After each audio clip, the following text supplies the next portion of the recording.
શ્રાવણ માસ દરમિયાન બોટાદવાસીઓને મોટી ભેટ મળી છે। નાગરિકો સોમનાથ દાદાના દર્શનાર્થે સરળતાથી જઈ શકે તે માટે સાબરમતી વેરાવળ વંદે ભારત એક્સપ્રેસને બોટાદ ધોળા ઠસા રૂટ પરથી દોડાવવાનો નિર્ણય લેવાયો છે।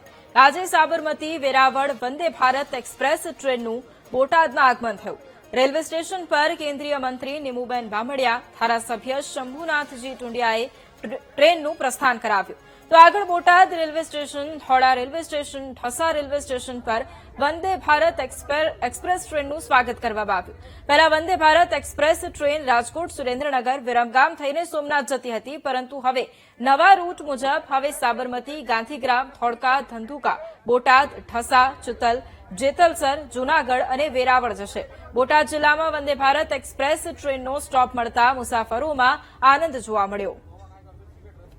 અમારી જે ગ્રામ્ય વિસ્તારની જે જનતા છે અને એ લોકોને ખૂબ આની અંદર લાભ મળશે અને રોજગારીને પણ આની અંદર ઉત્તમ તક મળશે એવું અમને અત્યારે દેખાઈ રહ્યું છે। આની અંદર સોમનાથ દાદાના દર્શન જોવા સીધો લાભ છે, તમે પણ જઈ રહ્યા છો? જી, અમે પણ જઈ રહ્યા છીએ, સાથે સાથે અમે પણ જઈ રહ્યા છીએ। આમ જે સોમનાથ જે જોવા વાળા જે મુસાફરો છે એની માટે કેવો ફાયદો છે? એની માટે ખૂબ જ સારો ફાયદો છે અને ખાસ કરીને જે વૃદ્ધો અને બાળકો જે અમારે અહીંથી બીજી ફ્રીક્વન્સી બધી મળતી છે ટ્રેનોની અંદર, એની કરતા આ જે ટ્રેન છે એની અંદર ખૂબ ઝડપથી લોકો પહોંચી શકશે। નાના વર્ગના, મધ્યમ વર્ગના લોકોને સોમનાથ દાદાની યાત્રા થઈ શકશે અને આટલી મોટી ટ્રેન, આટલી સુવિધાયુક્ત ટ્રેનનું સ્ટોપેજ આપ્યું ત્યારે ગઢડા ગોપીનાથ દેવ મંદિર અને ગોપીનાથ દેવ મંદિરનો સત્સંગ સમાજ ખૂબ આનંદની લાગણી અનુભવે છે।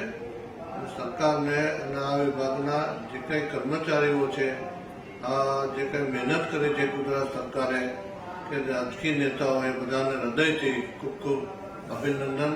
વંદે ભારત ટ્રેન સોમનાથના દર્શને વેરાવળ એટલે અમદાવાદ સોમનાથ રૂટ જે હતો વાયા રાજકોટ થઈને રૂટ હતો એ બદલી